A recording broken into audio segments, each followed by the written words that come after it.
का करता हो कनिया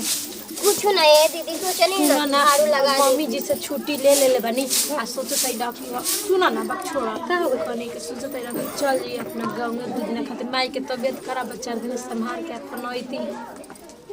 कहाँ में जाके कहत है नहीं संभाल जानते बानी कि हाँ काहे ना साग पात खेत खरिहान में भइल बाटे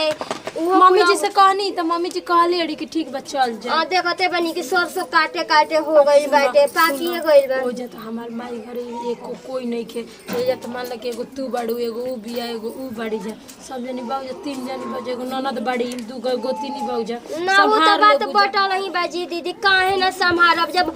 2 या 3 जनी घर में गोतिनीए बानी जा तो हमार परी तो रउवा करब रउ परी तो हम कर हमनी के अपने में ना करे के त के करी बताई रउवे से कहनी है कि तनी से हमरा के जाए त चल जाती ना ठीक है बता चल जाइए सुनी हो साड़िया हमर ले लही आ कानवा में केरा टूट गइल बा त हमरा कंची पजन बानू ओकरा के पहिले हमर तभी बाले पहिले के बा कहां न होने जाए के बा हमरा जाई न संभाल ले बुझा न हां संभाल ले मम्मी जी कह देले है ना हां मम्मी जी कह देले बड़ी जाए के ठीक है बात ठीक वो संभाल ले जा अच्छा से ठीक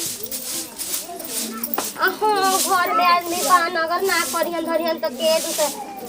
दूसर कोई करी तनी मानी का करी अकेले बानी भार तो परबे करी बुची पूनम बुची सुनी क्या अब देखिए मिल भर के हमनी के घर में काम करे के बा समझ में आइल नु ऐसे कि दीदी जी नहीं हर जाता नहीं हां 2-4 दिन नहीं हर जाता नहीं सरसों काटा आताटे जानते बानी तो हम पूरा घर के काम करब सब काम अब रउवा के भरी के करे के पड़ी हां तो करी के पड़ी ना वो जाईते बड़ी त हां मम्मी जी अब का करब मम्मी जी कहिए देले वाली तो हम काहे खातिर रोकियो कमा के पाछे बेचारी ना जात रहली जानते बानी कि घर परिवार में कितना वहां के मन लागेला तो ले आई हो ओथुया उठाए खातिर रखिया उठा के सर धम्मी के फेंक दी जल्दी जाते एथी काम कर हम तलक करवा देतनी ऐसे तनी खेता पर जाके सरसों ले लाई हां सरसों ले लाई रखिए ले आई काट के फेंक ले आई ऐसे कि अब हम ना निकलब हां ठीक बेटा आ 2 दिन में निकालो मत हमरा के घर से बहरी बेचारी कितना छाव छप के गोतनी हमर रखले रहली है घर में सही काला कैसे आदमी गोतनी से लड़ाई करे ना ये दादा हमर त ई बुझाता है कि उ नाइखी त कहता ना हमर कुल कमे हमर कपड़ा पर पड़ गइल बाटे कतनो हम करत रहनी लेकिन रहली ही न त एगो आड़ छा न रहल हटे घर में कि ना कोई बाटे करे वाला धरे वाला हां भाभी यही में उठा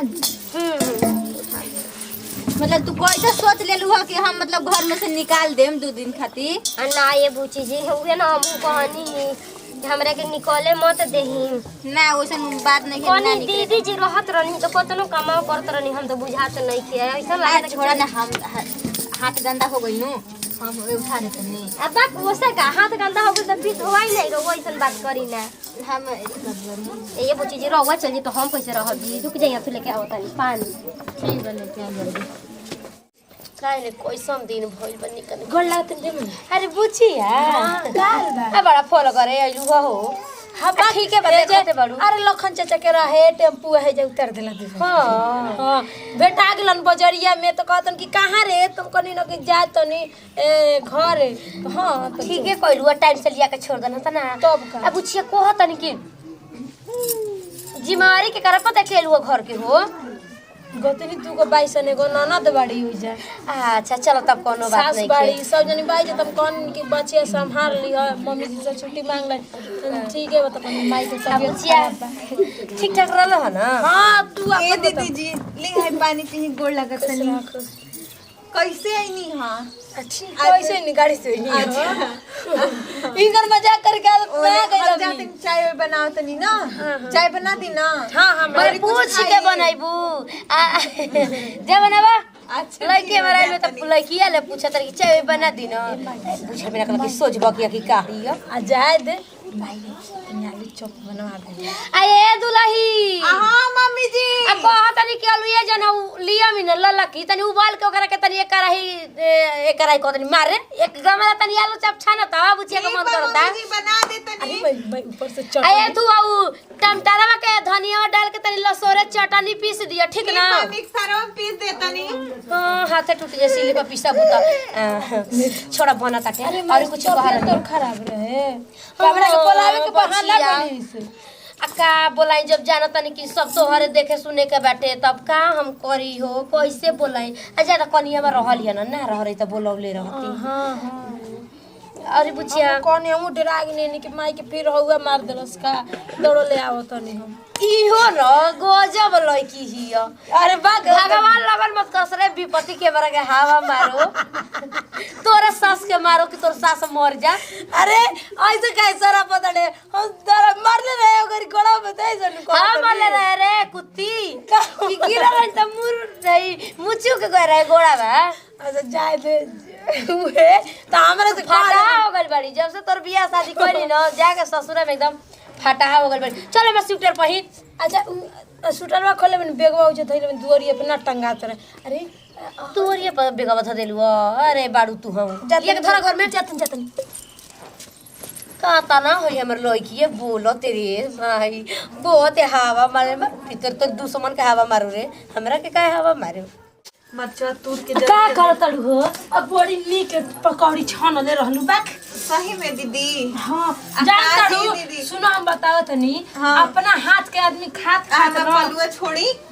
अपना हाथ के खात ना आदमी परेशान हो दूसरा के हाथ के सड़लो आदमी खा लन त नीके लागेला। आई माने वजह से आवे के मन ना करत रहला छोड़ के ना अते करे इतना देर बाद आईनी। हां अरे बचिया अपना घर के थी मिलेला बताव फुर्सत मिलेला अपना घर से आदमी जब देखते बड़ू तू अब अपना गांव जाए के नाम लेवे लू ए जैसे ए दीदी अब बताई छोटकी गोतिनिया जोन बाड़ी उ काम धाम करवावे लेकिन कुल रौरे पभार बा ना ना ना हमर सब गोतिनी सब ठीक बा सब ननद सब को ठीक बा। तो नंदी के बियाह काहे नहीं कि ठीक करवा के ओकरा के जल्दी घरे दुआरे अपना भेज देबे। अब कभी तो लइका बियाह करे कभी उम्र का होता ओकर बचपन अभी बाखर भले उम्र 55 के हो गइल बा।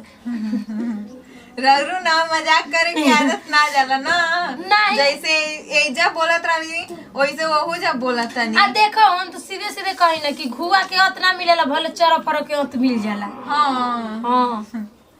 चली ठीक है बा। और बताइए और सब बढ़िया बा ना। हां और सब बढ़िया। वो पाहुन कहां बनी यही जब बनी तो अपन बाहर कमात रह नया से जिंदगी काटत न कोनो चिंता करके बात नहीं सही में। हां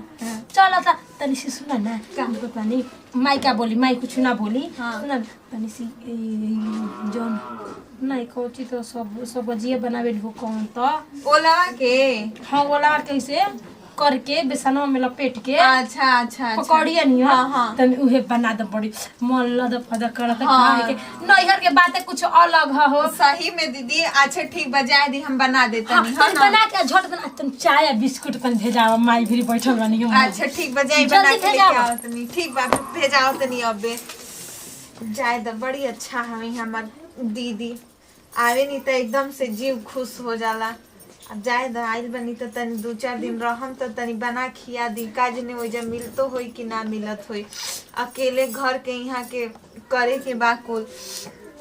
तो टाइम मिलत होई कि ना समय से खाए पिए के। बड़ा बढ़िया गाना सुना ताटे जा तनी माई के तरह बतियाए तो मम्मी राम फोनवा ना उठावेले। हेलो हाँ गोड़ लागत है माँ ठीक बाड़ू ना कोई सुन डीजे नहीं सुना तारे आ हाँ ठीक बानी हम ना रे मम्मी जाना तड़े गोल भी बड़ी बड़की दीदी गाँव में नीक नहीं खेलावत उनका बिना। अब कोई सुन तो डीजे नहीं सुना। हेलो ना दीदी गाँव में गई बड़ी। हाँ यहाँ 2-4 दिन में का करबे जानते बड़ी इसकी सास बड़ी तो पड़ले बड़ी आ एगो ननद बड़ी त ना ननदी बड़ी करवावेले बेचारी साथ में काम हमारा। हाँ 2-4 दिन में आज सरसों काटा आताटे अब ना पहले बोआई रहा ना इसे पाक गइल बा सरसोईया। हाँ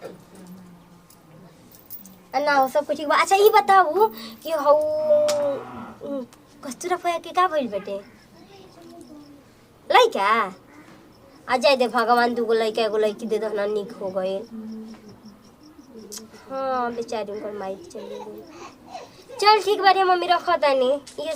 समाचार खातिर कहीं नहीं तोरा तो समाचार पूछे खातिर फोन नहीं के करे के ठीक बा ए बूची हाँ भाभी सुनी ना सब ऐसे तोरिया कटा गई ले लाइन है सब ले धनी हाँ हो गई अब भाभी फोन कैले रहली है वहाँ के नैहर गइल बनी तो फोन करतनी तहारे भी कैले रहली है का कहले है हाँ कहली है कि 2-3 दिन के बाद बुची जी आ जाइम हम कहली कि ठीक है बटे तो तोरिया कटा गइल हम कहली जाना तो बटल ही बड़ी की खेती गृहस्थी के घर बाटे ना जाई तो उन्हीं के न बिलाई दूसरा कोई के थोड़े न बिलाई हाँ अब अकेले बानी ना तो अकेले पूरा बहुत भार पड़ता ले लाने में ना अरे उरली तो रोवा के ढेर न हाथ गोड़ रहला जी मार बहरिया के रोवा सब करत नहीं हम घरवा के करत रहनी कहत नहीं ना कि खाना बा भाई देख रहा भैया का लेल बना हाँ खाना बा खाइम हाँ बहुत जोर से भूख लागल रहल जाई न तू बथुआ के साग बनैले बनी चावलवा बाटे सब्जिया बाटे बैगनवा के आलू ओनी सब चना के साग ले बनी बक हाँ सही सही ये तेज राती के जलपैता चावल टमाटर डाल के चोखा बन जाई ना हाँ कोनो दिक्कत है ना ना ना दिक्कत का हाय देखी रहा भैया का लेल बनी दीजिए लगाई ना सुनाओ तनी अरे हाई वाला ऐसी हो जाता सुनी ना बस तना बहुत अच्छा लगा चलिए नमस्कार प्रणाम हमने के एगो पारिवारिक के वीडियो रहला हर एक घर में से ही प्यार दुलार रहे के चाहिए वीडियो अच्छा लगी तो दिल से लाइक करो शेयर करो कमेंट करो और हमने अपन चैनल बताइए सब्सक्राइब नहीं किए सब्सक्राइब जरूर करिए सबके साथ दी विदाई अगले वीडियो में फिर से मिलिए।